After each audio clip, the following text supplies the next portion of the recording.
ایک بات ایک دوست نے ایک دفعہ مجھے بھیجی، اس نے بات بڑی مجھے عجیب لگی۔ اس نے کہا کہ ایک شخص کا انتقال ہو گیا،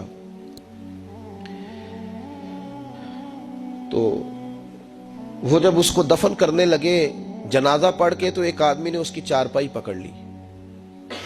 اس نے کہا اس نے میرا 45 لاکھ روپیہ دینا ہے، پہلے پیسے دو گے پھر دفن کرنے دوں گا، پیسے دے دو دفن کر لو۔ دور سے پکڑی، اب رش ہے، 3 بیٹے بھی تھے تو جائیداد بھی تھی، سارا کچھ تھا۔ ان 3 بیٹوں سے لوگوں نے کہا کہ تیرے ابے کو وہ دفن نہیں کرنے دے رہا، شور ہے تو۔ اور وہ بندہ بھی وہ تھا جو بڑا قریبی تھا اس کا، اس کے والد کا پارٹنر تھا، تعلقات تھے، تو اس نے کہا کہ پہلے پیسے دو پھر دفن کرنے دوں گا۔ اب وہ 3 بیٹے کہنے لگے کدھر سے پیسے دیں، 45 لاکھ ہی کہہ دیا ہے، ہمیں تو ابا نے کوئی نہیں بتایا، حالانکہ جائیدادیں ہیں، مکان ہے، سارا کچھ ہے، تو بھائی ہم کدھر سے دیں؟ چلو 2-4 لاکھ کی ٹھیک ہے، وہ تھوڑا سا کرے نرم رویے کو تو ہم کرتے ہیں، شور تو ہے، لیکن کدھر سے دیں 45 لاکھ؟ جب بات بہت تیز ہو گئی، شور ہو گیا، وہ انسان مجنون بن کے اس نے چارپائی تھامی ہوئی ہے، کہتا نہیں پہلے پیسے دو گے پھر دفن کرنے دوں گا۔ 3 بیٹے تھے تو ایک بیٹی بھی تھی، بیٹی کو گھر میں پیغام گیا کہ تیرے ابا کو دفن نہیں ہونے دیتے۔ اس نے سارا زیور اتار کے بھیج دیا۔ اس نے کہا اس چچا سے کہو میرے ابا کے اس دوست سے جس نے قرضہ لینا ہے کہ یہ رکھ لے، اور میں تھوڑے تھوڑے کر کے پیسے لوٹا دیتی ہوں، پر میرے باپ کو مرنے کے بعد یوں رسوا نہ کرے، اس کو دفن تو ہونے دے، میں ایک پائی دے دوں گی، میرا وعدہ رہا۔ جب وہ بیٹی نے 8-10 لاکھ کا زیور بھیج دیا تو وہ قرضہ لینے والا شور کرنے لگا۔ اس نے کہا او مجھے پتا چل گیا، مجھے معاف کر دو سارے اور اسے دفنا دو۔ کہا کیا ہوا؟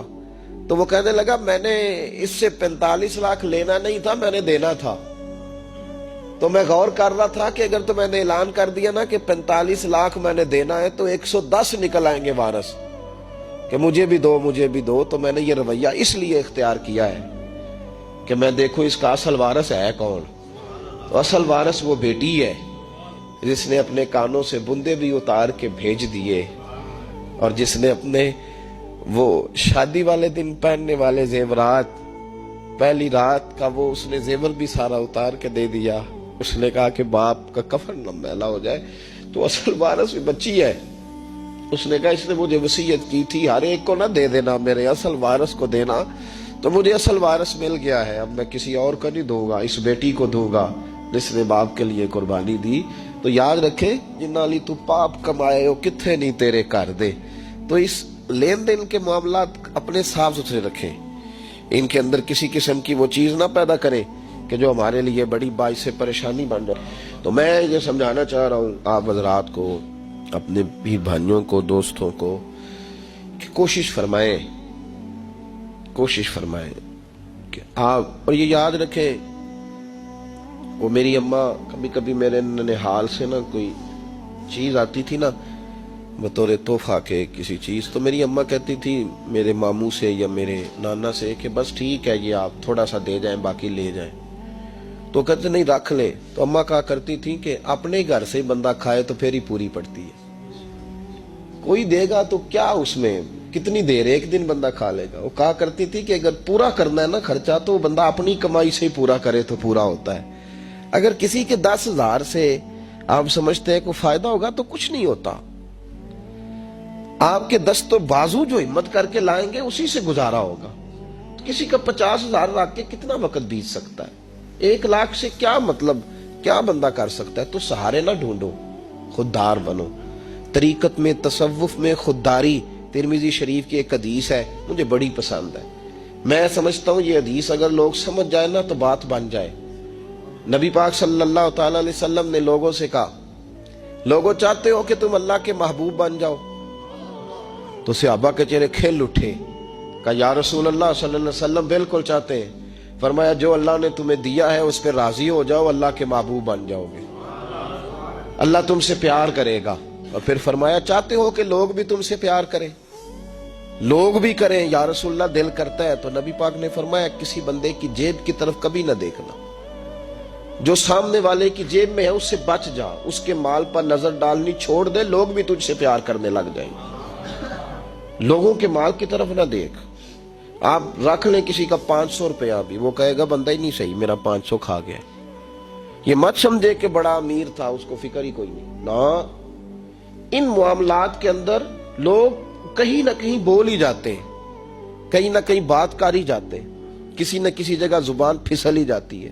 تو مہربانی فرمائیں، مہربانی کریں، آپ اس بات پہ ضرور غور کریں، اور یہ میری اپیل ہے، آپ میرے پیر بھائی ہیں، عزیز ہیں، کہ کوشش فرمائیں لین دین کے معاملات کو 110% صاف رکھیں۔ کوشش کریں جہاں کوئی چیز دینی ہے، خریداریاں بعد میں ہوتی رہیں گی، جائیدادیں بعد میں بنتی رہیں گی، قرضے نہیں ہونے چاہیے، قرضہ نہیں ہونا چاہیے۔ میں ایک بزرگ سے کبھی کبھی ملتا تھا تو میں کہتا تھا حضرت جی حالات کیسے ہیں؟ تو کہتے ہیں الحمدللہ کسی کا دینا کچھ نہیں، الحمدللہ کسی کا۔ تو اس شخص کو جب بات کرتا تھا تو مجھے یوں لگتا تھا کہ جیسے وہ شخص نعرہ لگا رہا ہے، الحمدللہ کسی کا دینا کچھ نہیں۔ یہ اللہ تعالیٰ کا شکر ہے۔ اور پھر وہ کبھی کبھی یہ بھی کہا کرتے تھے کسی سے 200-250 لینا ہوگا، میں نے دینی کوئی شے نہیں، کوئی کبھی کبھی ٹٹولو گے تو میرا کسی طرف کوئی نکل ہی آئے گا، لیکن میں نے کسی کا دینا کوئی نہیں۔ میرے ایسا فرمایا کرتے تھے ہماری تو طریقت بھی بڑی دلیر ہے۔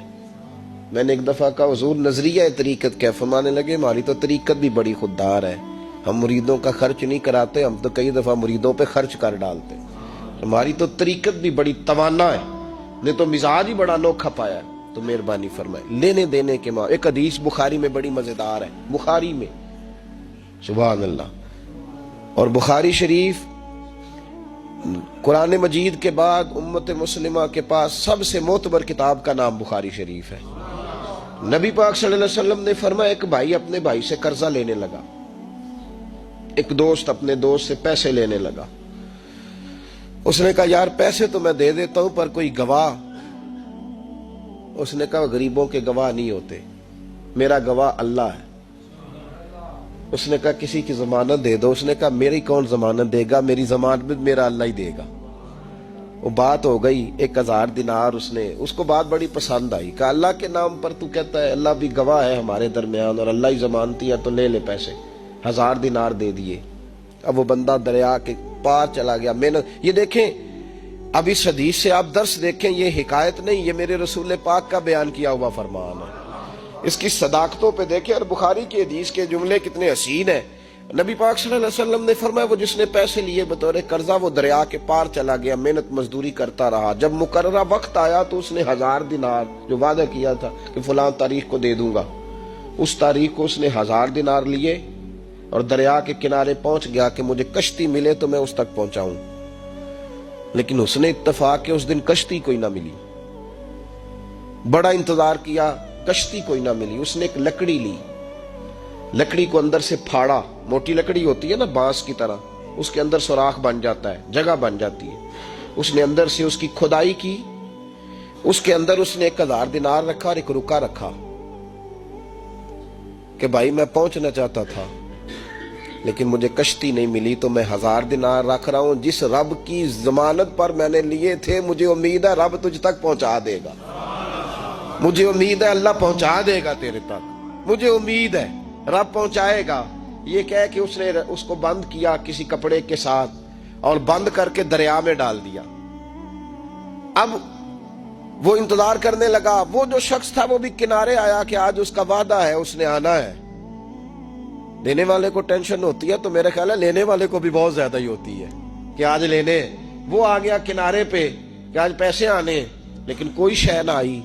ایک لکڑی بہتی ہوئی آئی تو اس نے اٹھائی لکڑی کا، چلو پیسے نہیں ملے تو ایندھن تو ملا ہے نا، گھر جا کے لکڑی جلا کے روٹی تو پکائیں گے نا۔ وہ لکڑی اٹھا کے گھر لایا، گھر لا کے جب اس کو چھیلا، توڑنے لگا کہ ٹکڑے کر کے اس سے آگ جلاتا ہوں، اس نے کھولی تو اندر سے رکا بھی نکل آیا اور 1000 دینار بھی نکل آیا۔ رب کریم کا انداز دیکھو کہ دریا کتنا چوڑا ہوتا ہے اور جو کاغذ ہوتا ہے وہ پگھل جاتا ہے دریا کے اندر، لفظ مٹ جاتے ہیں، لیکن ہر چیز کو بحفاظت میرے رب کریم نے پہنچا دیا۔ اس نے جب اس کو کھولا نا تو 1000 دینار بھی نکل آیا، مقررہ وقت پہ اسے پیسے بھی مل گئے، وہ بڑا راضی ہوا۔ اب یہ بندہ آیا کچھ دنوں کے بعد دوبارہ 1000 دینار کا اور بندوبست کر کے لایا، پتہ نہیں اس تک پہنچے کہ کہیں گم ہو گئے۔ 1000 دینار کا اور بندوبست کر کے لایا، معصوم آمنہ حبیب کبریا سید کون مکان صلی اللہ علیہ وسلم کس حسن کے ساتھ اپنی امت کو حسین اخلاق سکھا رہے ہیں. نبی پاک علیہ السلام فرمانے لگے غلاموں ایک اور 1000 دینار لے کے دروازے پہ آیا اور دستک دے کے کہنے لگا میرا رب گواہ ہے کہ میں نے کوشش کی تھی پر مجھے کشتی نہیں ملی. میرا رب گواہ ہے کہ میں نے ہمت کی تھی پر موقع نہیں ملا. اللہ جانتا ہے جس رب کی ضمانت پہ میں نے تجھ سے پیسے لیے کہ میری کوشش پوری تھی پر موقع نہیں ملا. میں آیا ہوں پیسے رکھ لے. اس نے کہا اگر اللہ تیرے اور میرے درمیان گواہ تھا پھر وہ کریم بھی بڑا ہے. تو نے دریا میں ڈالے تھے تو رب کریم نے باحفاظت مجھے پہنچا بھی دیے اور تیری عزتوں کو اس نے برقرار رکھا ہے. میرے دل میں تیری گویا قدر بڑھ گئی ہے. او بھائی جو رب کریم پہ بھروسہ کرے, جو اللہ پہ بھروسہ کرے اور ارادہ کرے. اور اسی طرح کی ایک اور حدیث سیاستہ میں موجود ہے. نبی پاک صلی اللہ علیہ وسلم نے فرمایا ایک بندے کا ارادہ تھا قرضہ دینے کا, اس کا پروگرام تھا واپس کروں گا پیسے, محنت کر رہا تھا, جدوجہد کر رہا تھا, کوشش تھی, وہ نیت اس کی صحیح تھی, دبانے کا 1% بھی ارادہ نہیں تھا, کوشش جاری تھی, ہمت کر رہا تھا, فوت ہو گیا. یا رسول اللہ اب کیا بنے گا؟ اگر صوفیاء اس حدیث پہ وجد کرتے, وجد آتا ہے ان لفظوں پہ, اب کیا بنے گا؟ تو میرے محبوب فرمانے لگے قیامت کے دن اللہ اپنی رحمت سے اس کے قرضے ادا فرما دے گا. دیکھو اتنا بھی کوئی خوش نصیب ہے جس کے اللہ قرضے ادا کرے, اتنا بھی کوئی خوش قسمت ہے رب جس کے قرضے دے. اللہ کہے مجھ سے لے لے, چل یار رہنے دے. او بھائی ان لفظوں کو دیکھیں نا, جس سے مبارکہ میں سرکار دو عالم صلی اللہ علیہ وسلم نے فرمایا قیامت کے دن 2 بھائی, ایک بھائی پہلے انتقال کر گیا, ایک بعد میں فوت ہوا. جو پہلے چلا گیا اس کے کچھ حقوق بعد والے نے دینے تھے, سمجھ لے کچھ قرضے تھے. اب وہ پہلے فوت ہوا, اسے بعد میں احساس ہوا, اس نے کوشش بھی کی, معافیاں بھی مانگی, لیکن اب وہ فوت ہو چکا تھا.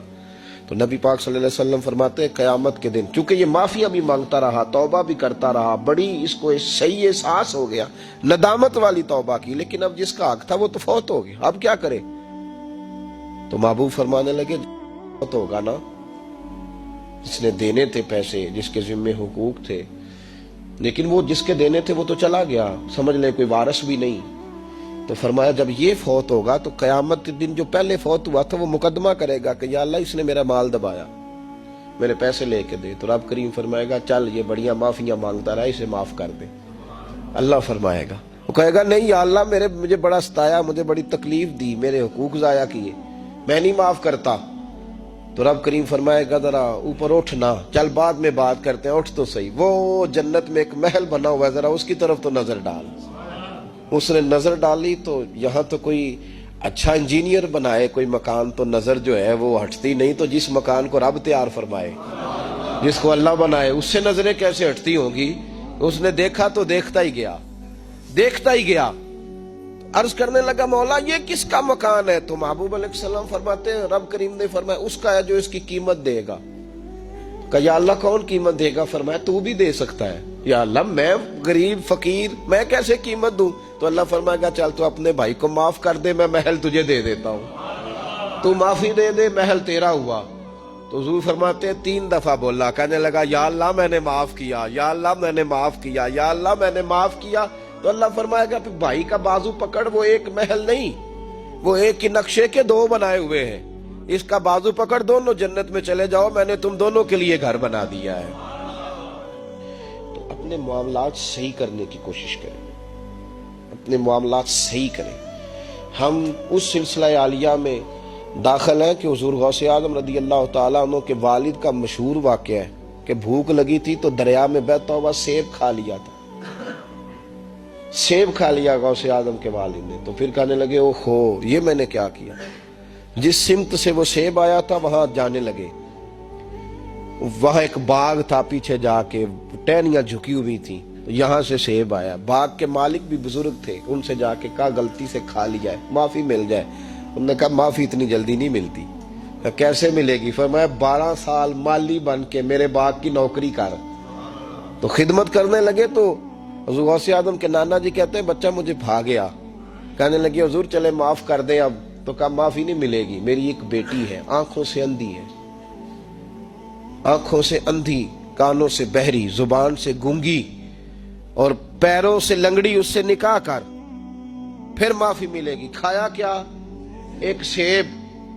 تو حضور غوث اعظم رضی اللہ تعالیٰ عنہ کے والد کہنے لگے مجھے گوارا ہے، آپ کر دیں نکاح، پر وعدہ کریں مجھے معاف کر دیں گے نا؟ تو کہتے ہیں نکاح ہو گیا. جب پہلے دن میں حجلہ عروسی میں داخل ہوا تو میں نے پلنگ پر کوئی معذور نہیں، جنت کی حور کی مثل عورت بیٹھی دیکھی، اور جس کا حسن بتاتا تھا کہ چہرے سے زیادہ باطن میں اللہ نے روشنی عطا فرمائی ہوئی ہے. فرماتے ہیں میں نے اس کے قریب جا کر تو کون ہے؟ مجھے تو کچھ اور بتایا گیا تھا. فرمایا تجھے بتایا گیا تھا کہ آنکھوں سے اندھی ہے اس لیے کہ کبھی غیر محرم کا چہرہ دیکھا ہی نہیں، کانوں سے اس لیے بہری ہے کہ کبھی غلط بات سنی نہیں، کسی غلط کے پاس بیٹھی نہیں، اور زبان سے اس لیے کہ گنگی ہے کہ غلط جملہ کبھی نہیں نکلا، یا اللہ کا قرآن نکلا ہے یا محمد عربی کا درود و سلام نکلا ہے، غلط جملہ نہیں نکلا. اور ٹانگوں سے اس لیے لنگڑی ہے کسے اپنے باپ کے گھر کا رستہ تو آتا ہے، سوائے اس کے گلی کا اور کوئی موڑ نہیں جانتی. اس نے پاکیزگی سے وقت گزارا. حضور غوث اعظم کے والد کہتے ہیں میں اپنے لین دین کے معاملات سیدھے کرنے گیا تو سادات کے گھر کی حور مجھے ملی، اور جب میں اس حور سے ملا تو پھر رب نے مجھے عبد القادر جیلانی جیسا بیٹا عطا فرمایا، غوث پاک جیسا بیٹا دیا. تو گئے تو معاملات سیدھے کرنے تھے تو اللہ نے ولایت کے امام کا باپ بنا دیا. تو مہربانی فرمائے اپنے معاملات میں توانائی پیدا کرے. کچھ لوگ ایسے ہوتے ہیں جن کا مال مثل مملکت کے ہوتا ہے. اعلیٰ حضرت رحمت اللہ علیہ نے پیر کے حقوق میں یہ لکھا ہے کہ اس کے مرید کا مال اسی طرح ہے جس طرح اس کا اپنا ہے، لیکن ساتھ اشارہ بھی دے دیا ہے کہ چاہیے یہی کہ وہ بھی احتیاط ہی کرے، وہ بھی احتیاط ہی کرے، پرہیز ہی کرے، کوشش کرے. اور آپ فرماتے ہیں چونکہ باپ کی حیثیت رکھتا ہے تو ضروری تو نہیں نا باپ بیٹے کی کمائی کھائے، کبھی کبھی بیٹے بھی باپ کی کھا ہی لیتے ہیں. اس طرح بھی توجہ کر لے، کوئی حرج نہیں. اپنے معاملات کو صحیح رکھے، لینے دینے کے معاملات کے اندر کبھی کمی نہ لائے. یہ چیز اگر پیدا ہو جاتی ہے نا تو آپ یقین کریں وقار ہی تو انسان کے پاس ہوتا ہے، وہ ضائع ہو جاتا ہے تو نقصان ہوتا ہے. تھوڑے میں وقت گزارے، بڑی مزیدار زندگی ہوتی ہے انسان کی. یہ زندگی میں انسان کے پاس وقار اپنا ہوتا ہے، وہ زندگی بڑی حسین ہوتی ہے، بڑی مزیدار ہوتی ہے. ہماری مسجد میں ایک شخص آئے، کچھ دن انہوں نے وقت گزارا تو مجھے بعد میں کہنے تہاڈی مسجد سے سکون بڑا ہے، کھپ کوئی نہیں، لڑائی کوئی نہیں، کوئی کسی قسم کا میں نے وہ نہیں دیکھا. آپ یقین کریں یہاں 4 اساتذہ کام کرتے ہیں اور کئی سالوں سے کرتے ہیں، ہم نے کبھی استادوں کی لڑائی بھی نہیں ہونے دی، ورنہ مدرسوں میں جھگڑے چلتے ہیں. مجھے کہنے لگے جی یہاں لڑائی کوئی نہیں. میں کہ اس واسطے کسی کو مالدار بندہ چیئرمین ہی نہیں بنایا کہ جو کہے کہ یہ کیسے ہو گیا، یہ کھانسے کیوں ہیں، یہ اٹھے کیوں ہیں، یہ بیٹھے کیوں ہیں. یہاں اللہ نے حسن اس لیے دیا ہے کہ الحمدللہ یہ ایک کونا تو ضرور ہے لیکن اللہ نے بڑا سکون عطا فرمایا ہوا ہے. تو یہ اس وقت ہوتا ہے جب آپ کسی سے کچھ لیتے ہیں تو پھر آپ کو اس کے نخرے بھی برداشت کرنے پڑتے ہیں، پھر آپ کو دیکھنا بھی پڑتا ہے، اس کے آنے پہ کھڑے بھی ہونا پڑتا ہے. اس لیے لین دین کے معاملات کو 110% صحیح رکھیں. یہ میری وصیت نہیں آپ حضرات کو، اس کو میرا حکم سمجھیں، حکم سمجھیں اس کو. اور آپ قطعی طور پہ میری پیر بھائیوں سے گزارش ہے کہ لین دین کے معاملات کو چھوڑ دیں سارا کچھ. اللہ بڑا کریم ہے.